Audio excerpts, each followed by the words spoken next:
For so much of last night, it was a great performance, as you said, it was a great atmosphere as well. But it did feel like after the goal, there was suddenly a kind of a nervousness around the team and the stadium.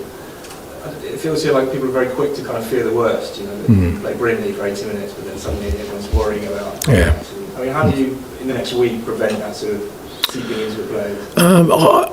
I don't think I haven't seen in the players. I know what you're saying, and it has been. I mean, it was evident, sort of, you know, even when we played RZ in the second game. You know, we got off to a great start, then they score, and all of a sudden there's a real nervousness in the stadiums. But I thought the players handled it really well, and similarly with Frankfurt. You know, we go a goal down early, and you know, there's a real possibility of it sort of, you know, falling apart. But I just think, you know, because of, I mean, people are their experiences, and you know, and Tottenham supporters have had some real sort of near misses for a long time. So there's always this safeguarding of not getting, you know, too excited about what's happening. But part of creating a winning culture is not to fall into that trap. You know, winners, you know, don't think about things in that way. They don't think about what could possibly go wrong. You know, they have a real clear clarity around what they need to do to win, and I'm trying to create that with this group of players. That you know, I've said before that the narrative around the club is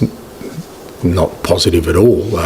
Whether you follow the club or not, there's always some sort of negative connotation to everything that happens at the club. So, but that's existed for a very long time. You need to break through that, and you know, I'm trying to, you know, create a culture within the group, at least, that, you know, that can't guide our destiny, because that's almost self-fulfilling. If you expect something to go wrong, it will. You know, so you try and rail against that, and how you do that is just clear-eyed focus on what's important.